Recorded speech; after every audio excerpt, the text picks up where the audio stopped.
Hello guys, it's me Rahul Fabi. Welcome to fabs and wheels. കുറേ നാളിന് ശേഷം നമ്മൾ വളരെയധികം നോക്കി നടന്നതിന് ശേഷം ഇന്ന് ഒരു മാരുതി ജിപ്സി നമ്മുടെ കയ്യിലെത്തിയിരിക്കുകയാണ്. അപ്പോൾ ഇതെന്ന് പറഞ്ഞാൽ ശരിക്കും നല്ലൊരു സ്റ്റോക്ക് വെഹിക്കിൾ തന്നെയാണ്. ഒരുപാട് ആൾക്കാർ എൻക്വയറി ചെയ്തിട്ടുണ്ടായിരുന്നു. ആസ് യൂഷ്വൽ എപ്പോഴും ഞാൻ പറയുന്ന പോലെ മാരുതി ജിപ്സിയോ സെയിൽ ചെയ്യുന്നതിനോടൊപ്പം തന്നെ കുറേ കാര്യങ്ങളുടെ കുറച്ച് ടിപ്സ് കൂടെ നിങ്ങൾക്ക് പറഞ്ഞു തരാം. ആ ഒരു വീഡിയോയിലോട്ടാണ് നമ്മൾ പോകാൻ പോകുന്നത്. വണ്ടിയുടെ ഡീറ്റെയിൽഡ് ആയിട്ടുള്ള കാര്യങ്ങൾ ഞാൻ പറഞ്ഞുതരാം. അതോടൊപ്പം വലിയൊരു ലോങ് വീഡിയോ ആയിരിക്കില്ല, കുറച്ച് വിശേഷങ്ങളുടെ പങ്കുവെച്ച് നമുക്ക് വീഡിയോയിലോട്ട് പോകാം.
അപ്പോൾ ഇന്നത്തെ നമ്മുടെ ഷൂട്ട് പോയിക്കൊണ്ടിരിക്കുന്നത് കൊച്ചിയിലാണ്.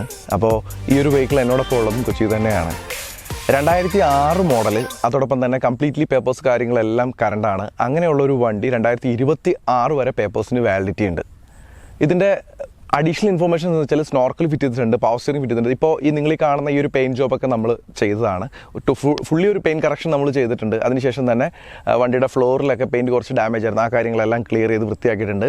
ആസ് ഇറ്റ് ഈസ് ഒരു സ്റ്റോക്ക് വണ്ടി, നിങ്ങൾക്ക് വേറെ ഒരു പണിയും ചെയ്യാതെ എന്ത് കാര്യം, അതായത് ഇപ്പോൾ ഒരു ബേസ് സ്റ്റോക്ക് വെഹിക്കിളാണ്, അതിന് ഏത് തരത്തിൽ വേണമെങ്കിലും നിങ്ങൾക്ക് കൺവേർട്ട് ചെയ്യാൻ പറ്റുന്ന തരത്തിലാണ് ഈ ഒരു വണ്ടി. അതുപോലെ കമ്പനി ഫിറ്റഡ് ഹാർഡ് ടോപ്പ് തന്നെയാണ്. അതുകൊണ്ട് തന്നെ അഡീഷണൽ ആയിട്ടുള്ള ജെർക്കിങ്ങോ കാര്യങ്ങളോ ഒന്നും വണ്ടിയുടെ ഭാഗത്ത് നിന്ന് ഉണ്ടാവില്ല. നിങ്ങൾക്ക് വേണമെങ്കിൽ AC ഫിറ്റ് ചെയ്യാം, അല്ലെങ്കിൽ അതിൻ്റെ കാര്യങ്ങൾ സ്റ്റോക്ക് സീറ്റ്സ് ആണ്, കാര്യങ്ങളൊക്കെ വരുന്നുണ്ട്. അത് ഡീറ്റെയിൽഡ് ആയിട്ട് ഞാൻ ഈ പറയുന്നതിനപ്പുറം വണ്ടിയുടെ ഇൻസൈഡ് ഞാൻ കാണിച്ചു തരുമ്പോൾ നിങ്ങൾക്ക് അറിയുന്നത്. കൂടുതൽ ഒരുപാട് റോക്കറ്റ് സയൻസോ കാര്യങ്ങളോ ഒന്നും ജിപ്സിയെക്കുറിച്ച് പറയാനായിട്ടില്ല.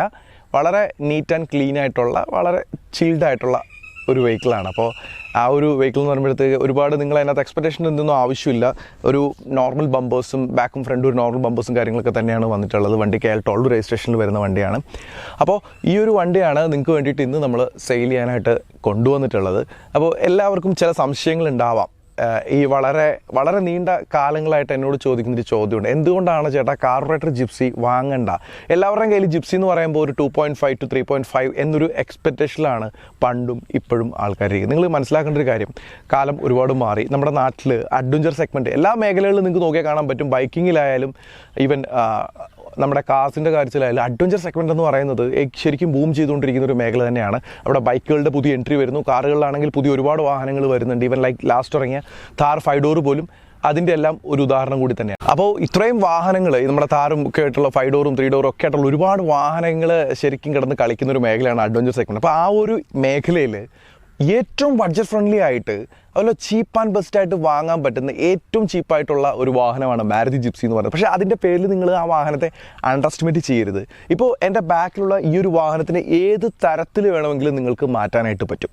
ഞാൻ പറഞ്ഞു, നിങ്ങൾക്ക് ഏത് തരത്തിലും ഓണറിൻ്റെ ഇഷ്ടം അനുസരിച്ചിട്ട് നമുക്കതിനെ ഒരു ജീപ്പ് മോഡലാക്കാം, ഇല്ലെങ്കിൽ നിങ്ങൾക്കതിനെ ഒരു ട്രാവൽ ചെയ്യുന്ന വണ്ടി, ഇപ്പോൾ ഹാർഡ് ടോപ്പ് വണ്ടിയാണ്, സിംപ്ലി ഇതിനെ ട്രാവൽ ഒരു രീതിയിലോട്ട് മാറ്റാനായിട്ട് പറ്റും. അതോടൊപ്പം തന്നെ ഈ ഒരു വണ്ടിയെ തന്നെ നമുക്കൊരു ഓഫ് റോഡിങ്ങിൻ്റെ ഹാർഡ് കോർ ഓഫ് റോഡിങ്ങിൽ ഉപയോഗിക്കാൻ പറ്റും. നിങ്ങൾ കണ്ടിട്ടുണ്ടാവും, വർഷങ്ങൾ എത്ര കഴിഞ്ഞിട്ടും ജീപ്പും ജിപ്സിയും ഒക്കെ തന്നെയാണ് ഈ ഒരു ഓഫ് റോഡ് ഇൻഡസ്ട്രി ഇത്രത്തോളം തന്നെ ഭരിച്ചുകൊണ്ടിരിക്കുക. കാര്യം വേറൊന്നും കൊണ്ടല്ല, ഈ ഒരു വണ്ടിയിലൊക്കെ ലെസ് ആയിട്ടുള്ള സെൻസേഴ്സാണ്. അപ്പോൾ ആ സെൻസേഴ്സൊക്കെ കൊണ്ട് തന്നെ വളരെ മിനിമലായിട്ടുള്ള മെയിൻ്റനൻസ് കോസ്റ്റ് മാത്രമേ നമുക്ക് വരുന്നുള്ളൂ. ഈവൻ നിങ്ങൾ വളരെയധികം, എനിക്ക് വയനാട് കാര്യങ്ങളെക്കുറിച്ചൊക്കെ പറയണമെന്നുണ്ട്, കാരണം ഇത്ര ഒരു വലിയ ലോങ് വീഡിയോ ആയിപ്പോൾ.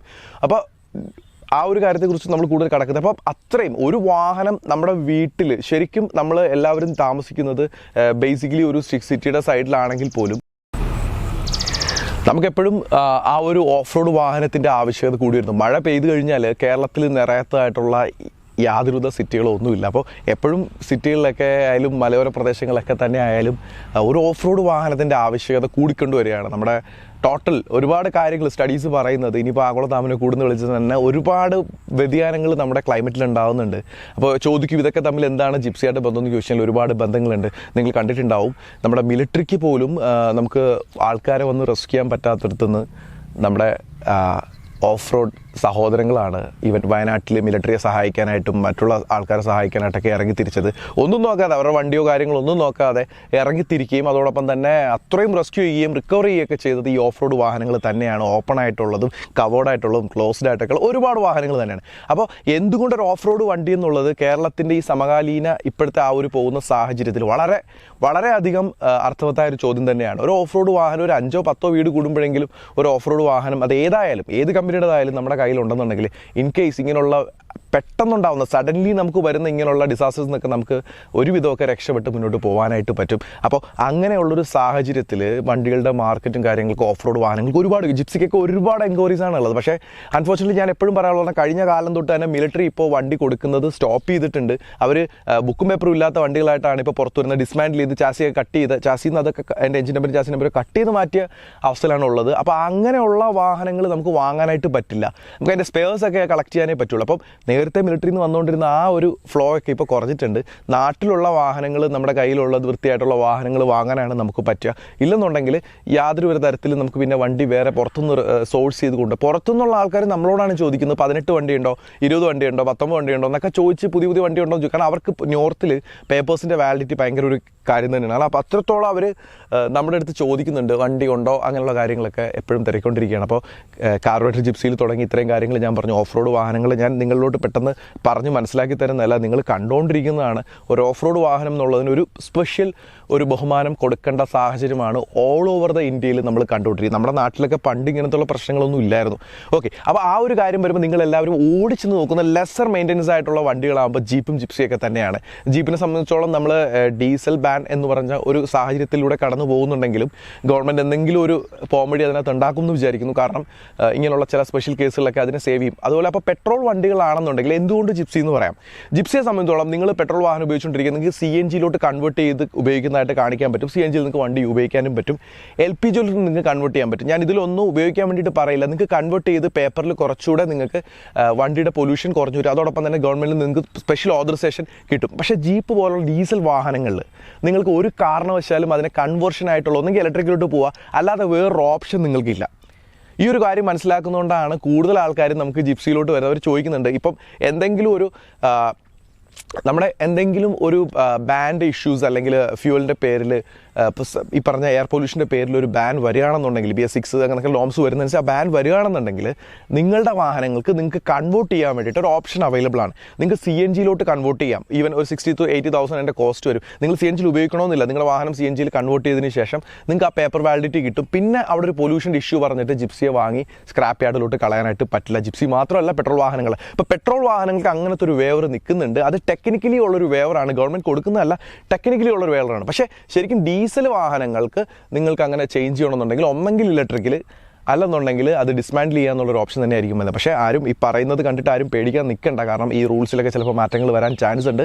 നമുക്ക് വലിയ ഡേറ്റാസ് ഒന്നും ഇതിനെക്കുറിച്ചില്ല. നിങ്ങളെല്ലാവരും വായിക്കുന്ന പത്രങ്ങളും ആർട്ടിക്കിളൊക്കെ തന്നെയാണ് ഞാനും വായിക്കുന്നത്. അതൊന്ന് എടുത്തു പറഞ്ഞു എന്ന് മാത്രം. അപ്പോൾ അങ്ങനെയുള്ളൊരു സാഹചര്യത്തിൽ വളരെ ബഡ്ജറ്റ് ഫ്രണ്ട്ലി ആയിട്ടും ബഡ്ജറ്റ് മെയിൻ്റനൻസ് കോസ്റ്റ് കുറച്ചും കൊണ്ടു നടക്കാൻ പറ്റുന്ന എല്ലാവർക്കും അറിയാൻ പറ്റുന്ന വളരെ സിമ്പിളായിട്ടുള്ള മിനിമലിസ്റ്റിലായിട്ടുള്ള ഒരു ഓഫ് റോഡ് വെഹിക്കിളാണ് മാരുതി ജിപ്സി എന്ന് പറയുന്നത്. അപ്പോൾ അവിടെ തന്നെ 2 ഓപ്ഷൻസ് ഇനി ജിപ്സിയിലെത്തിയാൽ വരാം. Carburettor MPF. ഒരു കാരണവശാലും നമ്മൾ കാർബറേറ്റർ വണ്ടികളെ സപ്പോർട്ട് ചെയ്യുന്നില്ല.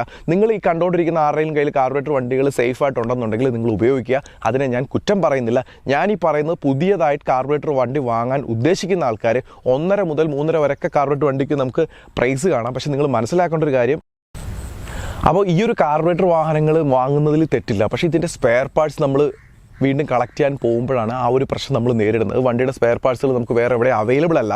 വളരെ പാടാണ്. ഈവൻ ചെന്നൈയിൽ നിന്നും കോയമ്പത്തൂരിൽ നിന്നും മധുരയിൽ നിന്നൊക്കെ നമുക്ക് ചെറിയ പാർട്സുകൾ ഇട്ട് ഒരു വണ്ടി റീസ്റ്റോർ ചെയ്തപ്പോൾ നിങ്ങൾ കണ്ടിട്ടുണ്ടാകും. അത്രയും സമയം എടുത്തിട്ടാണ് ഞാൻ ആ ഒരു വണ്ടി റീസ്റ്റോർ ചെയ്ത് ഇറക്കി. പിന്നെയും നമുക്ക് കാർബറേറ്റർ വണ്ടികളുടെ കാര്യങ്ങളുമായിട്ട് ആൾക്കാർ ബന്ധപ്പെടുമ്പോൾ നമ്മൾ എപ്പോഴും അവരോട് ഈ വീഡിയോ കണ്ടിട്ടുണ്ടാവും. അവർ ചിലപ്പോൾ കാണുമ്പോൾ അവരുടെ ഉള്ളിൽ തന്നെ തോന്നും ഞാൻ വിളിച്ചപ്പോൾ ചേട്ടൻ ഇതായിരിക്കുമല്ലോ പറഞ്ഞത്. ഉറപ്പായിട്ട് ഞാൻ നിങ്ങളോട് പറയുന്നത് തന്നെയാണ് ഞാൻ ഈ വീഡിയോയിൽ നിങ്ങൾക്ക് വേണ്ടിയിട്ട് ക്ലിയർ ആയിട്ട് പറയുന്നത്. കാരണം കാർബറേറ്റർ വാഹനങ്ങൾ വാങ്ങുമ്പോൾ ഒന്ന് ബ്രെയിനിൽ പേരിൽ നിങ്ങളൊന്ന് ചിന്തിക്കുക. കാരണം അത് വാങ്ങാതിരിക്കുന്നതാണ് ഏറ്റവും നല്ലത്. നിങ്ങൾക്ക് പ്ലാൻ ഉണ്ടെന്നുണ്ടെങ്കിൽ നല്ലൊരു MPFI വണ്ടി നോക്കിയെടുക്കുക. പിന്നെ MPFI വണ്ടിയിലോട്ട് എത്തുമ്പോൾ എന്താ കാര്യം, എല്ലാവരും വീണ്ടും MPFI വണ്ടി 3.52 അങ്ങനെയുള്ള വണ്ടികൾ നോക്കും. ഒരു കാരണവശാലും ഒരു ജിപ്സിയും ഒരു വാഹനങ്ങളും നിങ്ങൾക്ക് റേറ്റ് കുറച്ച് തരാൻ പോകുന്നില്ല. റേറ്റ് കുറച്ച് തരുന്ന വാഹനങ്ങൾക്ക് അതിൻ്റേതായിട്ടുള്ള ഡീമെറിറ്റ്സും ഉണ്ടാവും. അപ്പോൾ ഈ കാര്യങ്ങൾ മനസ്സിൽ വെച്ച് വേണം നിങ്ങൾ വണ്ടികൾ വാങ്ങാൻ. നമ്മൾ കൊടുക്കുന്ന വണ്ടികൾക്ക് നമ്മൾ അഡീഷണൽ വാറൻറ്റി കൊടുക്കുന്നുണ്ട്, എന്തെങ്കിലും മെയിൻ്റനൻസ് വന്നുകൾ നമ്മൾ ചെയ്തു കൊടുക്കുന്നത്. വീഡിയോയിൽ തന്നെ ഞാൻ പറയുന്ന കാര്യങ്ങളാണ്. നമുക്ക് സർവീസ് അവൈലബിൾ ആണ്, സ്പെയർ പാർട്സ് അവൈലബിൾ ആണ്, മോഡിഫിക്കേഷൻ, റീസ്റ്റോറേഷൻ, ഇതുമായിട്ട് ബന്ധപ്പെട്ട എല്ലാ കാര്യങ്ങളും നമ്മൾ മാരുതിയിൽ ജിപ്സിയിൽ ചെയ്യുന്നുണ്ട്. നമ്മൾ ഇന്ന വണ്ടികൾ വിൽക്കണം എന്നൊരു ക്ലാസിഫിക്കേഷനിൽ നമ്മൾ വണ്ടികൾ വിൽക്കാറില്ല. നമ്മുടെ കയ്യിൽ കിട്ടുന്ന വണ്ടിയുടെ കാറ്റഗറി എന്താണോ ഓരോ വാഹനങ്ങളും അതിൻ്റെ ഓർഡറിനനുസരിച്ചിട്ടായിരിക്കും നമ്മുടെ കയ്യിൽ കിട്ടുക. അങ്ങനെ കിട്ടുന്ന വാഹനങ്ങൾ നമുക്ക് ചെയ്യേണ്ട ചെറിയ വർക്കുകളൊക്കെ ചെയ്തിട്ട് അത്യാവശ്യം കസ്റ്റമറിന് ഒരു ലോങ് ടേം ഓടിച്ചുകൊണ്ട് നടക്കാൻ പറ്റുന്ന തരത്തിലാണ് നമ്മൾ വാഹനങ്ങൾ ചെയ്യുന്നത്. പിന്നെ നിങ്ങൾക്ക് നമ്മുടെ നിന്ന് വാഹനങ്ങൾ വാങ്ങിയിട്ട് ഏത് തരത്തിലുള്ള കസ്റ്റമൈസേഷൻ നമുക്ക് അതിനകത്ത് ചെയ്യാനായിട്ട് പറ്റും.